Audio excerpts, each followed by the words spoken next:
Turks, Jake Huger, Anna Kasparian with you guys. Big show ahead, but I want to tell you about a big week. I should have told you about this yesterday, but we got elections all this week. And then a day, as my daughter used to say when she was 2, that means we're done until the general election. So these are the last of the primaries, the last of the Mohicans tonight. New Hampshire tonight, Rhode Island tomorrow night, and New York on Thursday night. So Cynthia Nixon's up in New York, Matt Brown's up in Rhode Island. So there's some huge elections coming up. They're all right after the show. So you know the show's 6 to 8 p.m. Eastern live, tyt.com/live. And then at 8:05, election night starts tonight, New Hampshire. We'll do all that for you guys. We have a lot of 9/11 stories for you guys today, as of course today's the 17th anniversary of that tragic day, including Donald Trump's self-indulgence, etc. Then Donald Trump realizes water is wet. I am not joking. That's a little bit later in the program. It turns out water is actually very wet, okay? And before Trump, we did not know that. Okay, but before we do all that, let's do our quick check-in as we are doing every day in the membership drive on the thermometer. So we started at 27,761 last week, exactly a week ago. Yesterday we ended at 30,460. We ended the show on that. I wanted to see if we get to 500 by the end of the day. Let's see if we got there. And the current numbers are 539. It's okay. It's okay. God bless. Okay, tyt.com/join to support the show and get all the content. Now I get complaints, and this is a good complaint to get. You guys have too many progressive shows, and it's hard to keep up with all of them. Well, God bless. Thank you. We appreciate that. We'll have more updates on our programming, etc., as we go along, especially tomorrow. I think probably do a big conversation around some of that. But meanwhile, I want to tell you about one other thing that we're offering you guys. We're going to do a town hall for the members. So that is going to be next Monday. That's going to be with yours truly. So that's a fun picture. tyt.com/join to become a member, and then at 7 o'clock Pacific, 10 o'clock Eastern, next Monday, I'll be doing a town hall with you guys and answering all your questions. So get your questions ready, become a member, and I'll see you over there. All right, let's go forward. All right. Today marks the 17th anniversary of 9/11, and while it's important to talk about all the various White House officials and politicians who have released statements to mention this day, I think it's important to also talk about how much we as US taxpayers have spent on wars that have been justified by those very politicians after the events of 9/11. So just to give you an idea of something that we have spent trillions of dollars on, while simultaneously arguing that we can't provide healthcare or education for our citizens, the US has spent $1.5 trillion on various wars after 9/11, okay? So wars in Afghanistan, Iraq, and Syria have cost US taxpayers more than $1.5 trillion, and that's again since September 11th, 2001. So I'm gonna give you a breakdown of that spending in just a minute. Okay, so let's just note our priorities as a country. First of all, we got attacked on 9/11. I still remember that day, and we lost nearly 3,000 people. It was incredibly traumatic, and it was as direct an attack on our soil as we have ever had. So did we want to chase down the guys who did it? Absolutely. If you don't know the story, New York Times had an excellent report a couple of years later about how we actually had bin Laden cornered in Afghanistan, and that was before our invasion of Iraq. But Rumsfeld would not send a general to go get him, and that is maddening. And the trillions of dollars we have lost since then. But were we right to go after Osama bin Laden? Yes, I think we were. So would we have spent some money doing that? Yes, we would have. Okay, but $1.5 trillion, we've been in Afghanistan 17 years. We went to Iraq, made a mess of it. We're like, oh, we're gonna go get Al Qaeda. Okay, now we have ISIS, that's even worse. And they just did several attacks inside Afghanistan as we speak 17 years later. So what did we get in return? Finally, a dead bin Laden many years later, having almost nothing to do with the wars that we executed. We got a giant mess in the Middle East that cost hundreds of thousands of innocent civilian lives, cost more than 5,000 of our American service members' lives, 50,000 that were maimed and injured. What could we have done instead with the $1.5 trillion? So there's 1,000 things we could have done, but let me just talk about 2 real quick. One is healthcare. Could you imagine if we spent the $1.5 trillion in healthcare, how many more lives we would have saved, let alone the lives that were cost by these wars? So that is just when you think, look, I haven't seen a calculation of it, but my guess is you spent $1.5 trillion in healthcare, you would have saved hundreds of thousands of American lives. Instead, what really struck me, I was doing an interview with a progressive guest from New York recently on Rebel headquarters, and he's pushing for single payer in the state of New York. And he made a great point, I don't know why I never thought about it this way. He said, some of my constituents, if their kids get cancer and they didn't have insurance, and remember, about 15% of the country doesn't have insurance. The kid's dead. That's it. You don't have any money. You can't afford cancer treatment. You can't take them to the emergency room. Your kid dies. We could have saved their lives if we hadn't spent this $1.5 trillion on these wars. And then finally, we could get rid of every student loan in the country. Not college for all. That's much easier and way less expensive. I'm talking about all the student debt that exists in the country, all wiped out in a second. And student loan debt is at $1.4 trillion. So, and by the way, we could have taken that $100 billion that easily killed bin Laden and taken out Al Qaeda from Afghanistan. And no one in the country would have student debt. How amazing, miraculous would that be? Instead, we cost all those lives and made the Middle East so much more unstable. I mean, doesn't it make the American people angry that our taxpayer money can't be used to help benefit our lives, enrich our lives, improve our lives?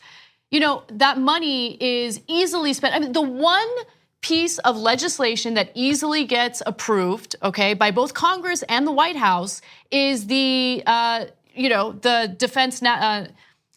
National Defense Authorization Act, okay? There's never any debate about it. You just increase the amount of money you want to spend on our military, on the defense budget, there's never any debate. So remember, after 9/11 happened, one of the wars that we started in 2003 was the preemptive war in Iraq. And the Bush administration purposely made it seem as though Iraq was behind 9/11 when it was not.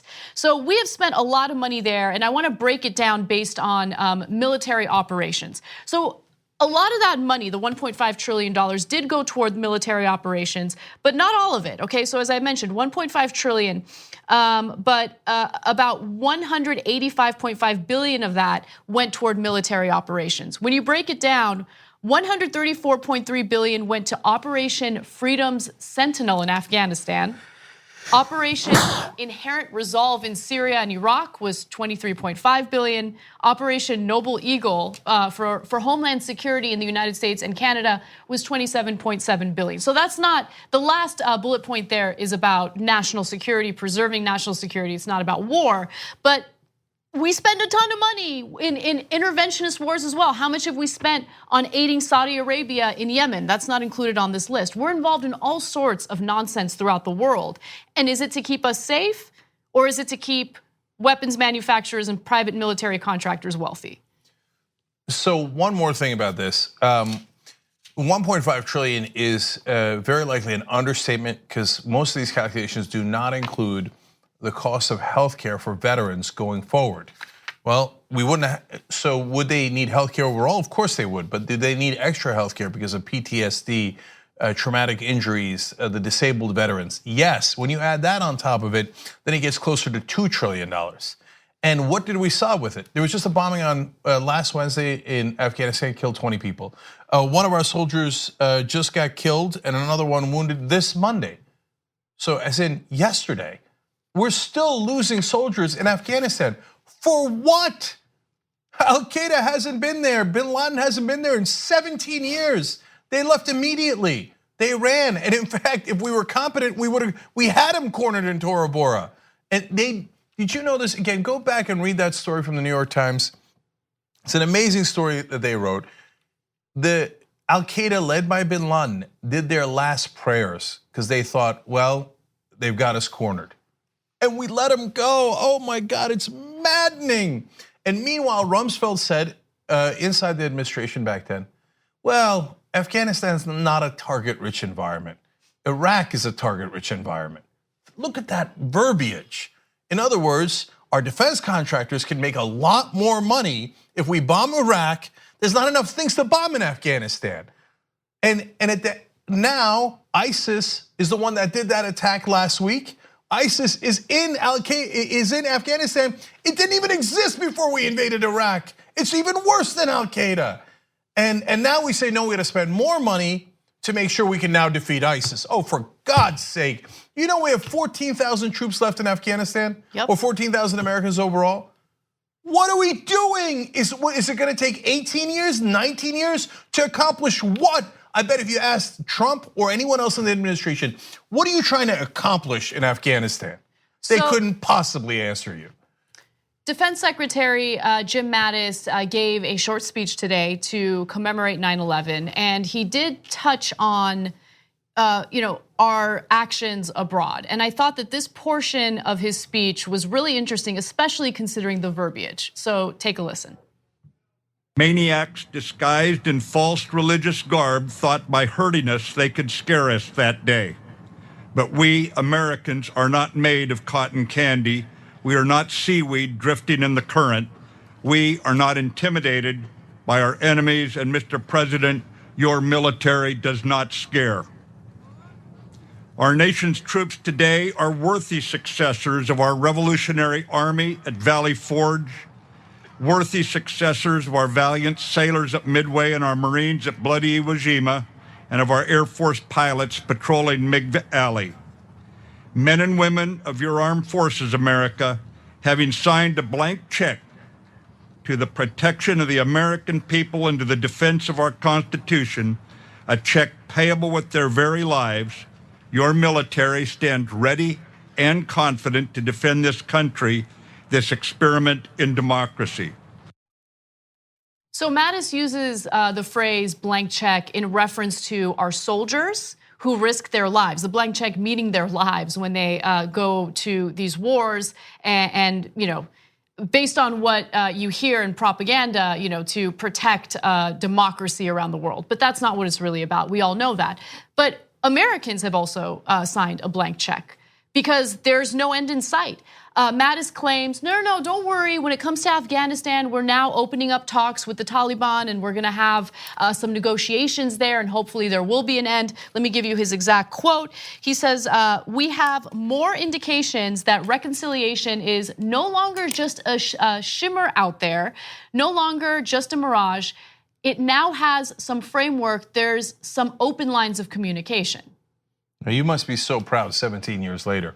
So, look, Jim Mad Dog Mattis gets credit within the Trump administration because he is one of the few people who is sane in the administration, even though his nickname is literally Mad Dog. It gives you a sense of how bad the rest of the administration is.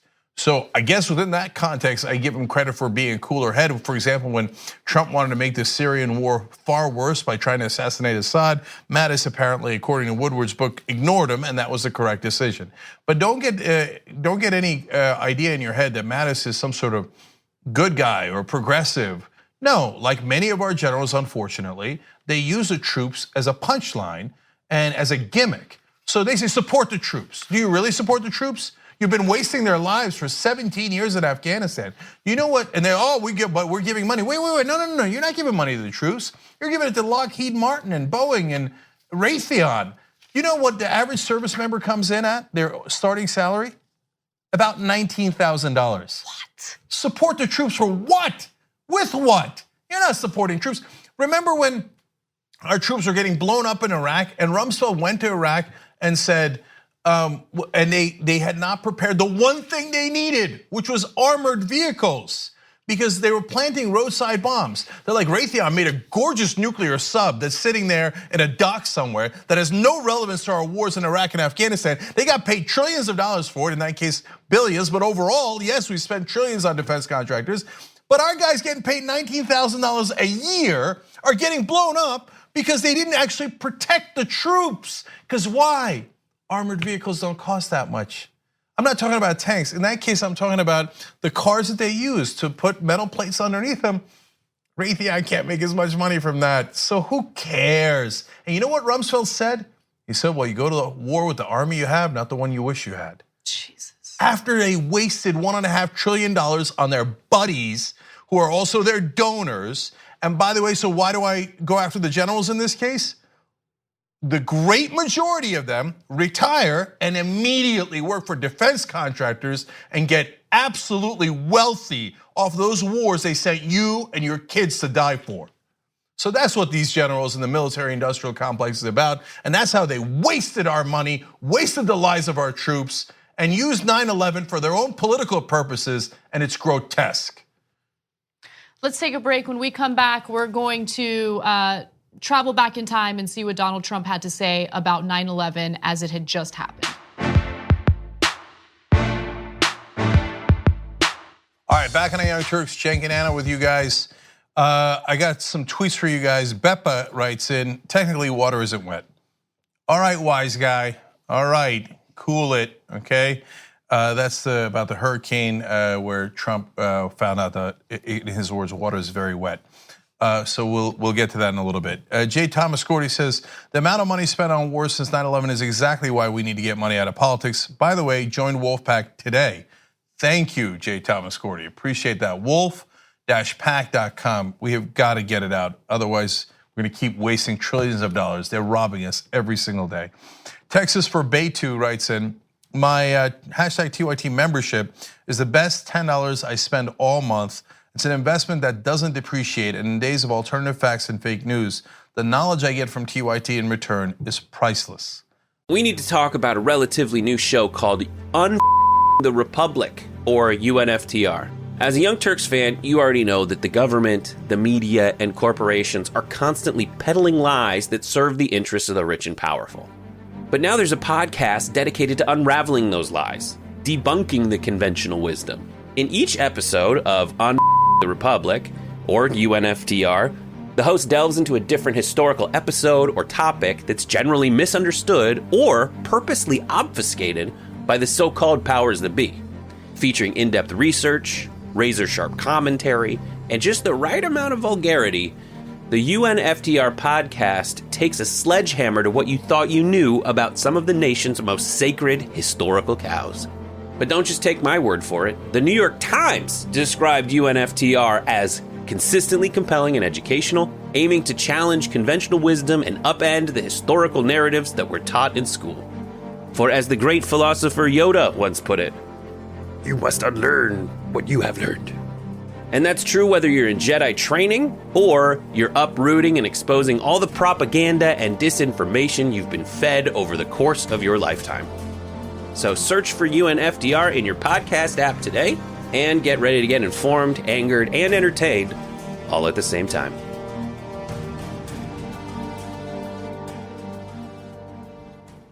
Thank you, brother. Super appreciate it.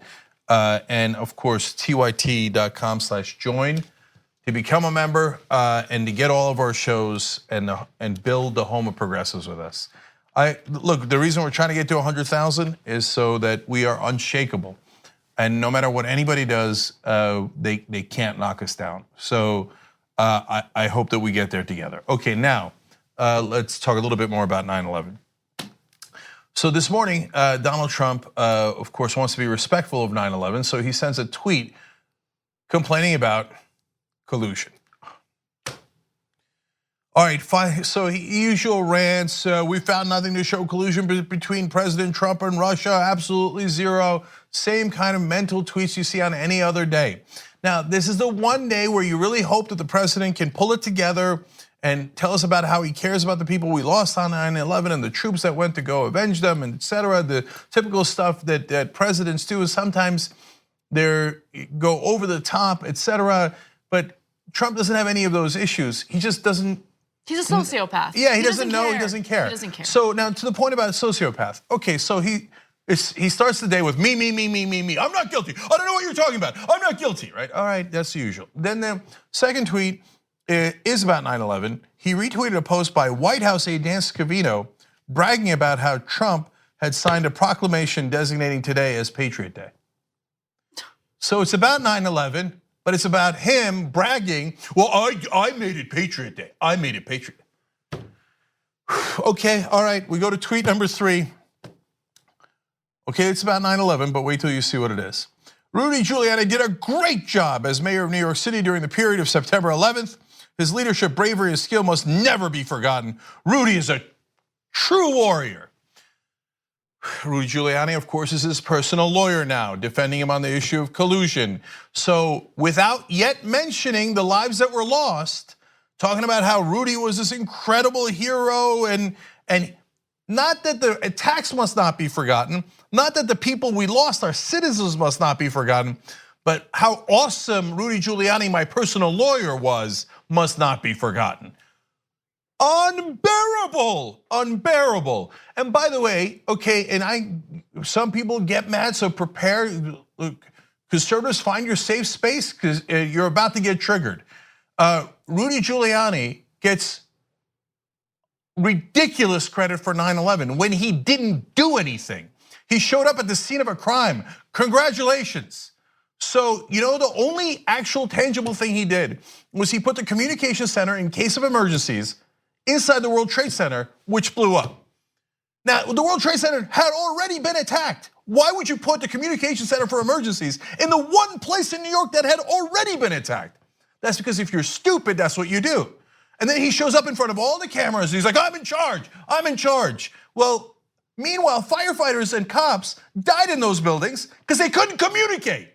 But I'm supposed to now turn around and give Rudy Giuliani credit because he's Trump's lawyer, and all he ever does, he's so gross. You remember that line from Biden in the elections where Rudy Giuliani was running for president, got humiliated, of course, run out of town, came in 5th in Florida, was the only place he can be. He was the worst, right? But every debate, Giuliani would go out there and, as Biden said, say 9/11. Why? Because, me, 9/11. I happened to be in New York when 9/11 happened. You're gross, Giuliani. You two deserve each other. So that's what Trump did today. I'm not even done. One last thing. He goes to Pennsylvania to remember the heroes of United 93, and those guys were unbelievable. They didn't risk their lives. They knew they were going to lose their lives, but to make sure that the plane did not get to its target. So Trump gets there and he lands and he sees that there are some people, I think, that were applauding him. So he's like, oh yes. Forgets that, hey, I'm here for a solemn occasion, and starts doing this like, it's not a goddamn campaign rally, but he's a sociopath. He can't help himself. Now, if you thought all that was bad, wait till you get a load of what he said on the day of 9/11. So he's on New York radio, and Anna, did he talk about the lives lost? No, of course not. Did he say, it's that day, man? Do you remember how, I remember that day. Any of you who are old enough, you remember that day and how we were all shaken. I had friends who lived in New York. One of my co-founders here was covered in the debris from the building, and I'm like, Jesus Christ, is he alive? Is he okay? And all the people that I know, I got family and friends. There's one guy on 9/11 who wasn't thinking that. He was thinking something else. Yeah, so he called into WWOR in New York, and this is on the evening of 9/11. And he thought that it was a perfect opportunity to brag about how one of his buildings was now the tallest building in New York. I'm gonna read you his exact quote. He said, well, it was an amazing phone call. I mean, 40 Wall Street actually was the second tallest building in downtown Manhattan. And it was actually, before the World Trade Center, was the tallest. And then when they built the World Trade Center, it became the second tallest, and now it's the tallest. That was what he said on the evening of 9/11, 2001. Not on the anniversary of 2001, on the actual day of September 11th, 2001. Yep. He called into a radio station to brag that he now had the tallest building in New York. He said, well, it used to be second tallest because of World Trade Center, but now that got knocked down. So now my building's the tallest. What sociopath thinks that way? Thinks, hey, this is a moment for me to brag. Hey, those big buildings got knocked down with nearly 3,000 people dead, but hey, on the upside, my building's the tallest now. This is the guy that you revere if you're a Republican? Oh God, that's so sad. And okay, then we go to 2002. By then, he's taken a whole year. Has he found out, hey, maybe people were upset about this, I should treat this with a little bit more respect?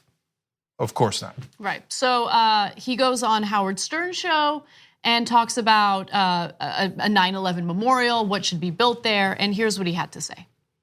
what Rudy said was there should be a huge memorial and it should contribute to the skyline of New York in the same way that the World Trade Center. I'm starting to agree with that. I don't know. Maybe we should build a television tower there. Maybe we should do something that would be, I don't know if you saw last week the television tower, which is substantially taller than the World Trade Center, but you don't have to occupy it. Right. Believe me, a statue of your girlfriend would be perfect right there. Well, that would be an idea. Well, nobody's going to fly into that, right? No one would. No one would even mess They with would that. never touch it. I'd like to fly into that. That would be a lesson for future generations. Oh, that's so funny. Could you imagine if a Democratic politician went on and talked about September 11th a year afterwards and was joking around about, hey, I got a hot girlfriend. It was girlfriend at the time, now wife. I got a hot girlfriend. Maybe we build a statue of it. I mean, look, Howard brought up the joke. We all heard it right there, right? But he's going along with it like, oh yeah, maybe we should, man. Nobody would fly into that. 9/11's so funny. They would have been ridden out of town at 7. This guy's a joke, man. He's a joke on the whole country. And he's the biggest joke on his own supporters who think that here's a guy who respects our armed forces or wants to make America great again. I mean, think about why he allegedly goes after NFL players who kneel during the national anthem. Because he thinks that it disrespects our flag, it disrespects the country, disrespects our troops. Trump does that on a regular basis, but for some reason, there seems to be a double standard for Trump. He gets to do and say whatever he wants. Doesn't matter how disrespectful he is. He still, earns that support for his base or toward his base. It's insane. I don't understand it. But I don't know.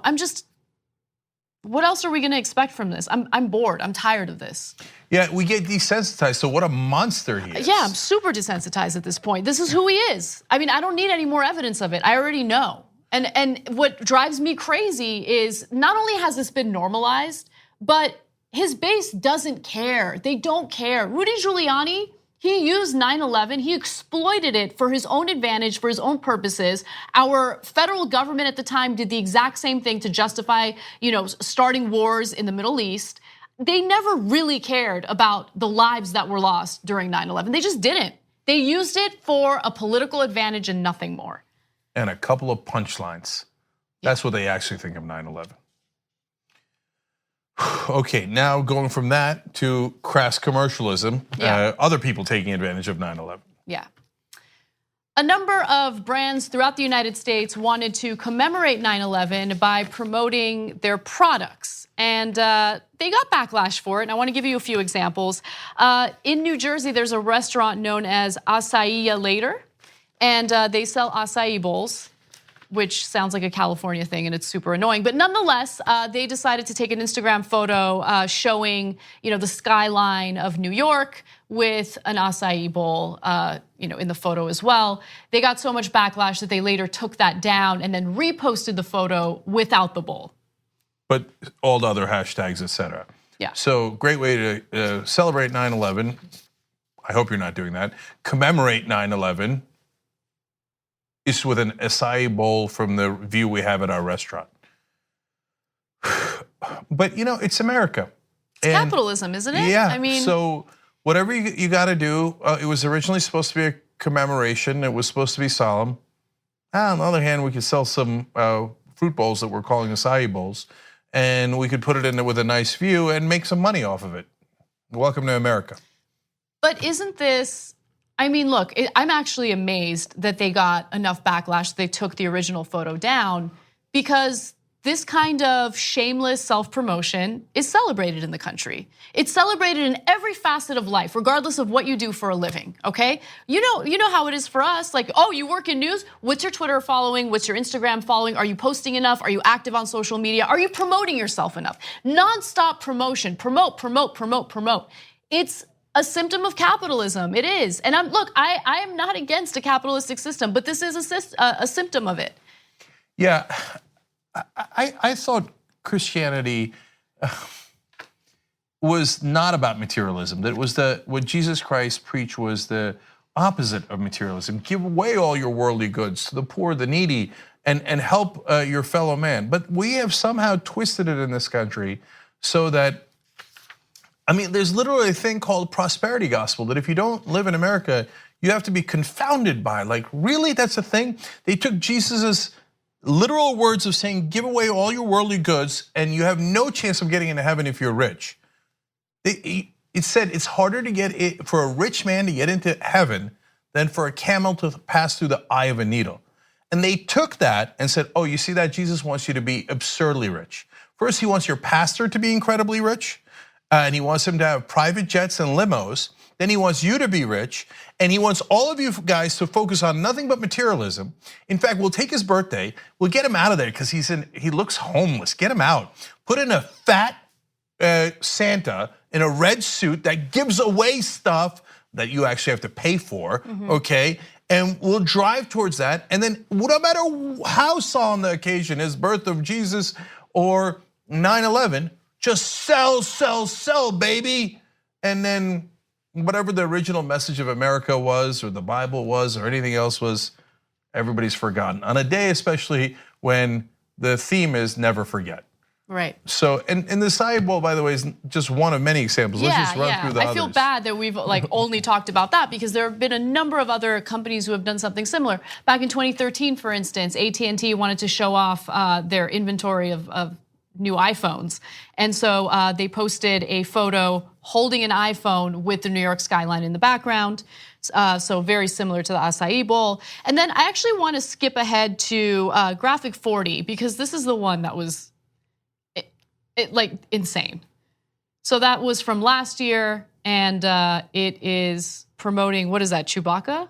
Yeah, that's Chewbacca. I don't know, is it promoting Star Wars? I don't know.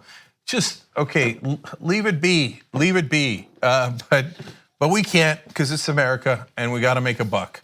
But look, final thing on it is, what did George W. Bush, the president at the time, say right after the attacks? So at other great moments, our presidents have stood up and given inspiring speeches that wound up making a difference. FDR talked about this is a day that will live in infamy, referring to Pearl Harbor. He said, we have nothing to fear but fear itself. And JFK was amazing during the Cuban Missile Crisis. And he had great lines in other instances where he said, don't ask what your country can do for you, but what you can do for your country. Inspire people. What did George W. Bush say after 9/11? Go shopping. Literally, he gave a speech in response, and the main theme was just go back to normal life, and he literally said, just continue shopping. Can you imagine if a woman said that? Oh. Can you just imagine for 1 second if a female politician said that? Let's just go back to shopping, okay? Because the shopping must not be interrupted by tragedy. And so this is, as Anna points out, a symptom of that initial problem to begin with. And by the way, I believe in balance. I think that we could actually have capitalism that doesn't run amok, that doesn't take over all of our lives and turn us into all materialistic pigs that are obsessed with things we must have because our neighbor has it. We could actually be decent to one another and still have private enterprise. That's what I believe, but apparently I'm in the minority. They have a lot of that in Scandinavian countries, don't they? Yeah. They have private enterprise there. And they make good furniture and good meatballs. They sure do, actually. They do. Okay. All right, let's take a break. When we come back, some international news for you, including possible sanctions against China for its treatment of Muslims. No, that's a trippy story. Very trippy. I have theories on why this is happening. And in fact, Trump, at least the Trump administration, is going out of its way to defend Uyghurs. Not kidding. We'll explain when we come back. We hope you're enjoying this free clip from the Young Turks. If you want to get the whole show and more exclusive content while supporting independent media, become a member at tyt.com/join today. In the meantime, enjoy this free segment. All right, back on TYT. Champagne Bernie writes in. That's an oxymoron. Yeah. I don't even like it. Champagne. I don't drink champagne. I drink iced tea. And by the way, the Twitter handle is @DrizzySanders. Okay. But it does make me want a rosé all day with Champagne Bernie. In fact, now that I read it, it makes me want to do it even more.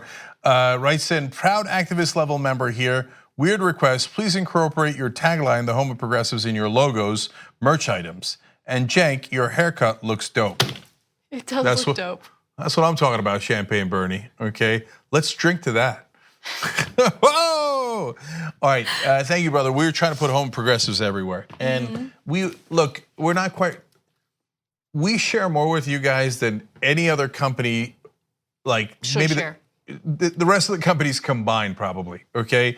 So at TYT, we frequently talk about all the ways that big tech companies are taking control of our online lives, constantly monitoring us and storing and selling our data. But that doesn't mean we have to let them. It's possible to stay anonymous online and hide your data from the prying eyes of big tech. And one of the best ways is with ExpressVPN. ExpressVPN hides your IP address, making your activity more difficult to trace and sell to advertisers. ExpressVPN also encrypts 100% of your network data to protect you from eavesdroppers and cyber criminals. And it's also easy to install. A single mouse click protects all your devices. But listen, guys, this is important. ExpressVPN is rated #1 by CNET and Wired magazine. So take back control of your life online and secure your data with a top VPN solution available, ExpressVPN. And if you go to expressvpn.com/TYT, you can get 3 extra months for free with this exclusive link just for TYT fans. That's expressvpn.com/TYT.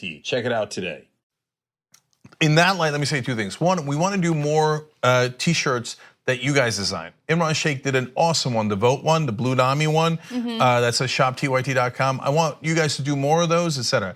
But we got to do things one thing at a time, okay? And we got limited staff here. We're trying to do the best we can. By the way, if you're wondering why I'm not reading member comments, because we moved a couple of other staffers to answer customer service requests from the members, because there's a lot of new people joining and we switch websites, right? So we're on it, brothers and sisters, and we're trying everything and we're working around the clock to make sure that we can answer all your calls and all your requests, okay? So stay with us, tyt.com/join. We appreciate all your support. All right, what's next, Anna? All right. The federal government is considering sanctions against China. Now, these sanctions allegedly have nothing to do with the trade war that we're currently engaged in with China. In fact, US lawmakers are arguing that we need to sanction China over its treatment of Muslims in the country. In fact, they have been detaining Muslims, Uyghur Muslims specifically, and making them change their ideology, rid themselves of their Muslim religion, and these are essentially camps, detainment camps that they're putting these individuals into. So Chinese Muslims in the camps are forced to attend daily classes, denounce aspects of Islam, study mainstream Chinese culture, and pledge loyalty to the Chinese Communist Party. Some detainees who have been released have described torture by security officers. Now, this has been a story that's been going on over the last year. More and more reporters are becoming aware of what's happening in China with this Muslim minority in the country. In fact, PBS NewsHour did a story on it, and they give more detail into what's going on. So take a look. Radio Free Asia journalist Gulchera Hoja told Congress last month her family is in camps where Uyghurs are reportedly subject to torture and indoctrination. And I learned in February that my aunts, cousins, their children, more than 20 people had been swept up by authorities in the same day. That hearing was called by Senator Marco Rubio. Yesterday, he and 16 other Senate and House members sent the State and Treasury Departments a letter accusing China of arbitrary detention, torture, and egregious restrictions on religious practice and culture, and calling for sanctions on senior Chinese officials. Today, China's foreign ministry spokeswoman said Chinese minorities have freedom of religion, and the U.S. had no right to criticize. China's ethnic minority policies and the rights and equality ethnic minorities enjoy are even stronger than in the United States. China says it's responding to what it calls Uyghur terrorism and a Uyghur separatist movement. In Xinjiang, many Uyghurs seek an independent homeland and clash with police. China says it's trying to maintain stability and does not detain anyone arbitrarily. So what's fascinating about this story is who we're hearing from in terms of US politicians. Marco Rubio is one of the politicians who's actually speaking out against this. He says the scale of it's massive. It involves not only intimidating people on political speech, but also a desire to strip people of their identity, ethnic identity, religious identity, on a scale I'm not sure we've seen in the modern era. So while some US politicians are speaking out against this and calling for sanctions, Trump has been resistant to it, and it appears that he's softening on the idea of implementing some of these sanctions. And this is my thoughts on it, but my suspicion is that Trump is salty toward China because of the trade war that we're involved in. I don't think that these two things are separate. When it comes to Trump's decision making, Trump keeps ramping up, the tariffs on China. China retaliates in a similar fashion. It just keeps getting worse, and I think that's one of the reasons why Trump has softened his ideas on implementing some sanctions. So. Mixed news here for Republicans. I'm about to give some of them credit in a second, but notice what the Chinese are doing in these camps. And by the way, the scope of the camps is unreal. Hundreds of thousands, maybe up to 1 million people in what could be considered, internment camps, detention camps. I don't want to use the other word, but apparently there's torture there. Now, they're forced into patriotism, pledging loyalty to their country, forced integration into the culture. You must assimilate into Chinese culture, and you must denounce Islam. Who does that sound like? You turn on Fox News any day of the week and they'll tell you, why won't these ethnic minorities assimilate into American culture? Why won't they do it? We should make them do it, otherwise they should get kicked out of the country. No, but that's the reason why this story was shocking to me, that our current government is considering sanctioning China over their treatment of Muslims. Look, we're not imprisoning Muslims here, but we are certainly contributing to what's happening in Yemen right now. All those civilians getting murdered in Yemen right now. We have teamed up with Saudi Arabia, and look, to what there was a point made in that PBS NewsHour video by a Chinese official who said something about the US human rights abuses. We are guilty of human rights abuses. Maybe not in the United States, but certainly in other countries. If you want to talk about, our actions leading to the deaths of innocent individuals abroad. And we're guilty of stuff here as well. Look at how unarmed black men get treated in this country, and the list goes on. And we're separating families at the border now, and then they have their own detention camps, right, etc. That doesn't make what China's doing right. And by the way, it also doesn't mean that it's on the same scale. There's 11 million Uyghurs in China. Now these reports say up to 1 million of them, 10% of them, are put into these detention camps with brainwashing, potentially torture, et cetera, et cetera. So, and you want to talk about denouncing Islam. Trump is famous for, during the campaign, saying we have to have a total ban on Muslims until we figure out what the hell is going on. Right. That is why you'll excuse us if we're a little skeptical that Trump is doing this because of his newfound respect for the Muslim religion, right? That would be borderline shocking. And by the way, take Muslims out of it for a second. And by the way, let me just correct myself, because you're right. We are guilty of human rights abuses here as well. The zero tolerance policy was the latest example of that. But Trump has an affinity for dictators throughout the world who carry out human rights abuses. He bragged about how Kim Jong-un, how the people of North Korea, salute Kim Jong-un because they're forced to. Right? Yeah. He loves that kind of stuff. So that's why I think when it comes to Trump, there's an ulterior motive. I don't think it's really about human rights abuses. So, by the way, another pronunciation of Uyghur is Uyghur, like my last name. It is the same thing. Now, I am not an ethnic Uyghur, but our family was named after them. I've told that story before in a post game. I can tell it to you again today in another post game. That's for the members, tyt.com/join, become a member. That way we get to have more time to discuss these things.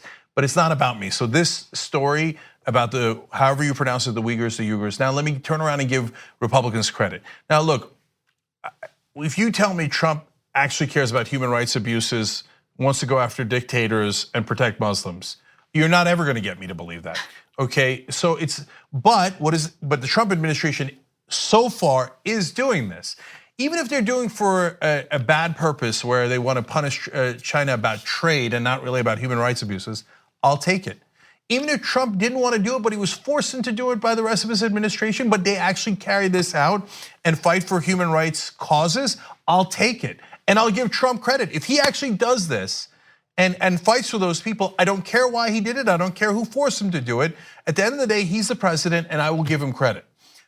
And obviously there are people inside the administration that want to do this and it's the right thing to do. Give them credit.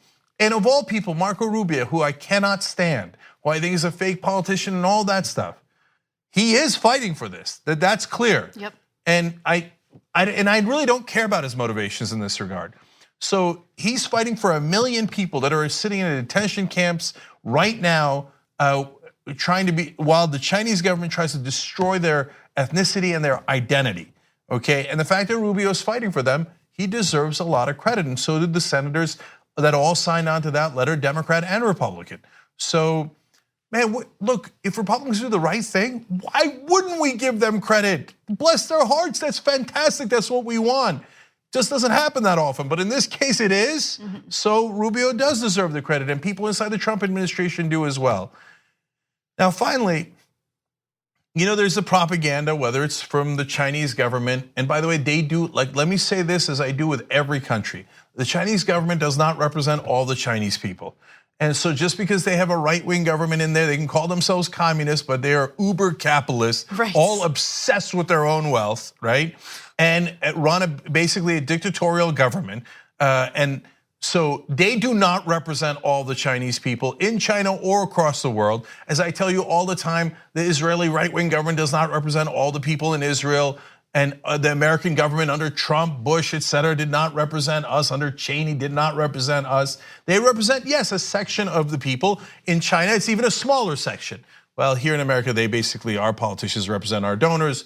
In China, they represent the Politburo, okay, basically. So, but look at what's happening in the world. As the Chinese government says the Muslims are bad and they're separatists, etc., and we have to go and crush the Muslims. Fox News tells you every day, and Donald Trump tells you, well, the Muslims are the problem. We got to go get the Muslims. The Muslims are the problem.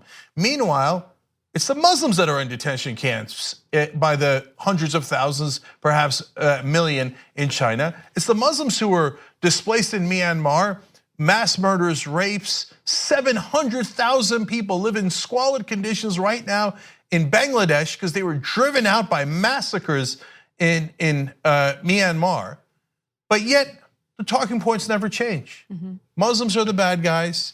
It's in their nature, it's in their religion. And a lot of people make the argument, no, Islam is worse than all the other religions. It is irredeemable.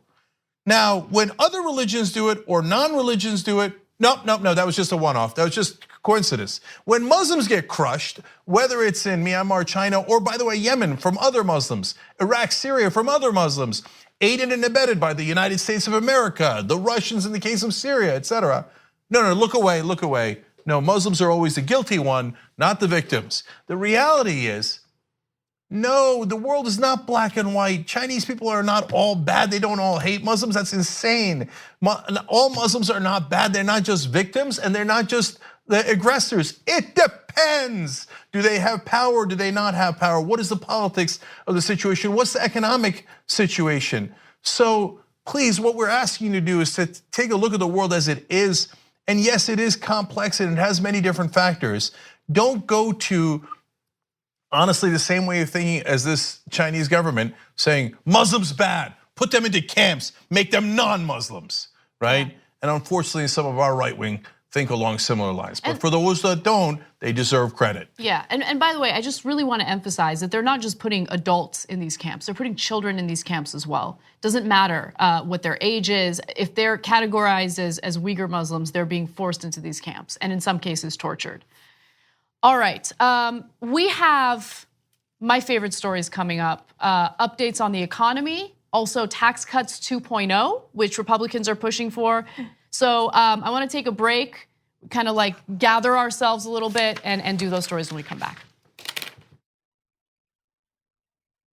Thanks for listening to the full episode of The Young Turks. Support our work, listen ad-free, access members-only bonus content, and more by subscribing to Apple Podcasts at apple.co/TYT. I'm your host, Cenk Uygur, and I'll see you soon.